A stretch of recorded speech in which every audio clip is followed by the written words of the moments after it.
Bienvenue sur votre chaîne B12 Motivation. Parlons de la pensée positive. Cela commence par le fait que vous vouliez vous sentir heureux. Nous aimons nous asseoir et nous attarder dans notre propre tristesse. Assurez-vous de passer du temps chaque jour, que ce soit 15 à 20 minutes, 1 heure ou 2 heures. Prenez le temps de permettre à votre esprit de se séparer du stress de votre journée. Si tu t'attends à échouer, tu échoueras. Par contre, si tu espères gagner, tu gagneras. Il a raison, car les médecins et les psychologues conviennent que s'inquiéter raccourcit en réalité la vie et endommage le corps. Nous devons clarifier notre pensée avant de nous coucher. Nous parlons d'un livre que Norman Vincent Peale a écrit, Le pouvoir de la pensée positive. Pépite d'or 1, créez votre propre bonheur intérieur. Vous êtes responsable de votre propre bonheur. Le malheur est généralement le résultat de pensées tristes, de sentiments négatifs, de ressentiments envers les autres et d'une vision globalement pessimiste de la vie. Si vous pensez ces choses, que croyez-vous qu'il va se passer ? Vous devez vous forcer à ne pas avoir ces pensées négatives. Peale dit que nous devons prendre l'habitude du bonheur en pensant à des pensées optimistes et joyeuses tout au long de la journée. Nous aimons nous attarder dans notre propre tristesse. Je n'aime pas faire ça, mais parfois mon cerveau m'y oblige et je ne sais pas pourquoi. Alors je dois me forcer à ne pas faire ça. Je dois mettre de la musique entraînante, faire quelque chose de productif, aller au gymnase, ou traîner avec des amis qui vont me faire rire. C'est dur au début, mais finalement, vous commencez à vous sentir mieux. Des miracles se produisent tout autour de vous. Il y a de la beauté tout autour de vous. Ouvrez les yeux et regardez. Pouvez-vous voir le soleil briller ? Super. Entendez-vous les oiseaux gazouiller ? Super. Sentez-vous la chaleur du soleil sur votre peau ? Génial. Il y a des beautés simples tout autour de nous. Si vous voulez commencer à vous sentir heureux, cela commence par le fait que vous vouliez vous sentir heureux. Court-circuitez ces pensées négatives. Quand vous commencez à vous sentir mal, coupable ou en colère, retournez cela et forcez-vous à penser positivement et à faire des choses positives. Même si cela ne semble pas bien au début, continuez. Vous êtes sur la bonne voie. Cercle de préoccupation, pépite d'or numéro 2. L'antidote à l'anxiété. Les gens perdent beaucoup de temps et d'énergie à fulminer et à s'inquiéter de choses qu'ils ne peuvent pas contrôler. Revenons au principe de Covey, cercle de préoccupation, cercle d'influence. Concentrez-vous uniquement sur les choses qui se trouvent dans le cercle d'influence. Tout le reste dans le cercle des préoccupations, vous ne pouvez pas le contrôler. Alors continuez. Ne laissez pas votre esprit simplement passer du temps dans cet espace. Vous gaspillez l'énergie de votre esprit. Méditation, dans le cadre de cet antidote à l'anxiété, Peale dit que nous devons ralentir pour soulager notre anxiété et atteindre la paix. Il suggère la méditation. Il suggère de consacrer au moins 15 minutes par jour à nous calmer et nous détendre en ayant des pensées paisibles ou en ne pensant à rien du tout. Pour aider à se débarrasser de la tendance à s'inquiéter et à se mettre en colère, nous devons nous détendre et passer quelques minutes à réfléchir à des décors magnifiques et paisibles. Entendre le chant des oiseaux, sentir le soleil sur notre visage. Où que vous soyez, fermez les yeux et ouvrez votre esprit à un endroit où vous êtes allé en vacances auparavant. Allez-y pendant 15 minutes.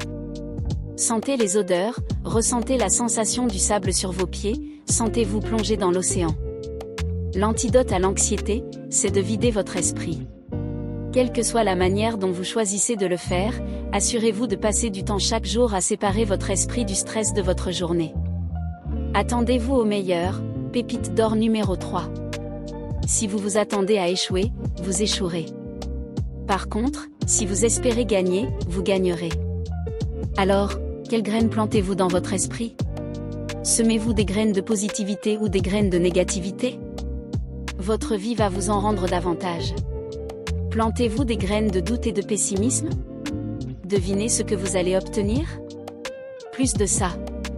Commencez à vous concentrer sur le positif.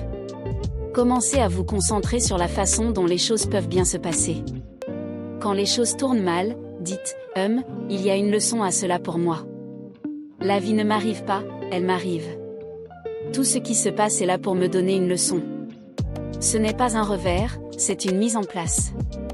Cette chose qui est vraiment mauvaise est arrivée pour une raison. Je vais en tirer des leçons et aller mieux. Ne t'inquiète pas, pépite d'or numéro 4.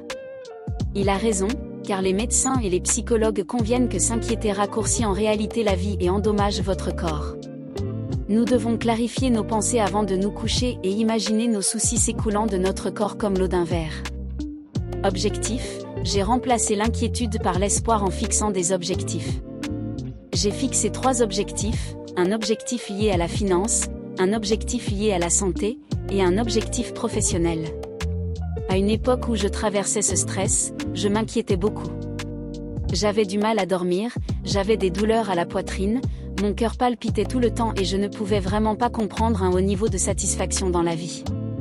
Sur une échelle de 1 à 10, j'étais constamment à 4. Je me réveillais et ressentais tout le stress de la journée. J'ai remplacé ce souci, cette anxiété et cette peur par un plan qui m'a donné de l'espoir. Des objectifs qui m'ont donné de l'espoir, quelque chose qui m'a excité, quelque chose sur lequel je voulais travailler, quelque chose que je voulais réaliser, car je savais que si je le faisais, cela me sortirait de ce pétrin et ma vie en serait meilleure. Résolution de problèmes, pépite d'or numéro 5. J'avais des problèmes auxquels j'avais besoin de solutions. J'avais des envies, des rêves et des objectifs pour lesquels j'avais besoin de solutions. Le spectacle Cut the Crap était une solution. Créer votre 8 était une solution. Je devais me sortir de l'agitation de la journée et permettre à mon esprit de se libérer et chercher l'inspiration tout autour de moi. Péal nous donne 10 techniques de résolution de problèmes. 1. Crois que pour chaque problème il y a une solution. Premièrement, croyez que pour chaque problème il y a une solution. Alors oui, croyez que votre problème peut être résolu. Oui, c'est dur, oui, c'est difficile, oui, vous n'avez pas de solution pour le moment. Mais il y a une solution. Et souvent, il y en a plusieurs. 2. Maintenez votre sérénité lorsque vous résolvez un problème. Deuxièmement, essayez de maintenir votre sérénité lorsque vous résolvez un problème. Ne vous inquiétez pas, ne vous mettez pas en colère. Et ne dites pas « Ah, je ne comprends pas ça ». Non. Vous devez être calme. Vous devez avoir de l'espoir. Qu'il y aura une solution à ce problème. 3. N'essayez pas de forcer une réponse. Troisièmement, n'essayez pas de forcer une réponse. Ne dites pas « Oh mon Dieu, j'ai besoin d'une réponse d'ici samedi midi ». Sinon c'est trop tard. Parfois, on ne peut pas le forcer. La vie vous arrive souvent. Donc, il faut du temps pour que cela se révèle à vous. 4. Rassemblez toutes les informations pertinentes. Quatrièmement, rassemblez toutes les informations pertinentes. Assez simple. Faites autant de recherches que possible. Rassemblez toutes les informations pertinentes. 5. Notez tous les faits concernant la situation. 6. Passez du temps à prier ou réfléchir au problème. Xièmement, passez du temps à prier sur le problème auquel vous êtes confronté. Si vous priez, c'est très bien. Si vous ne priez pas, prenez le temps de réfléchir. Quand vous marchez dans la nature, prenez le temps de réfléchir et laissez libre cours à votre esprit. Séparez-vous du stress, des angoisses et de l'agitation de la journée. Pour donner à votre esprit le temps de réfléchir à des solutions. 7. Croyez et recherchez la direction de Dieu sur la promesse du 73e psaume. Tu me guideras par ton conseil. Croyez et recherchez la direction divine par la promesse. Tu me guideras par ton conseil. Si l'aspect religieux vous parle, utilisez-le. Sinon, cherchez des conseils et de l'inspiration dans des sources qui vous conviennent. 8. Comptez sur vos dons intérieurs de perspicacité et d'intuition. Il y a des choses que nous pensons devoir faire et d'autres que nous savons devoir faire. Écoutez-vous et faites confiance à votre intuition. 9. Assistez au service religieux ou prenez du temps pour réfléchir. Sinon, allez vous promener, mettez de la musique et permettez à votre esprit de réfléchir. 10. La réponse qui se développe dans votre esprit est la bonne réponse. Notez toutes les pensées inspirées que vous avez. À la fin de la journée, réfléchissez à ces idées et explorez celles qui vous semblent pertinentes. Comment gérer le chagrin ? Enfin et surtout, pépite d'or numéro 6. Comment gérer le chagrin ? Tout le monde, à un moment de sa vie, éprouve du chagrin, et c'est difficile. Péal dit que pour surmonter le chagrin, nous devons résister en restant occupés. Si vous traversez un divorce, une rupture, la perte d'un être cher, ou toute autre forme de deuil, revenez à vos activités normales dès que possible après la perte. Résistez à la tentation de ruminer et de vous apitoyer sur votre sort. Revenez au travail, à vos objectifs, à la salle de sport. Recommencez à bien manger, à sortir avec vos amis et votre famille, à écouter la musique que vous aimiez. Nous devons retourner à la vie. Mais il est parfois nécessaire de traverser la tristesse.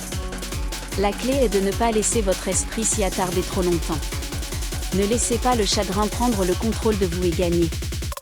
En conclusion, le pouvoir de la pensée positive, selon Norman Vincent Peale, repose sur la création de son propre bonheur, la gestion de l'anxiété par la méditation, l'attente du meilleur, le remplacement de l'inquiétude par des objectifs et la résolution des problèmes avec sérénité.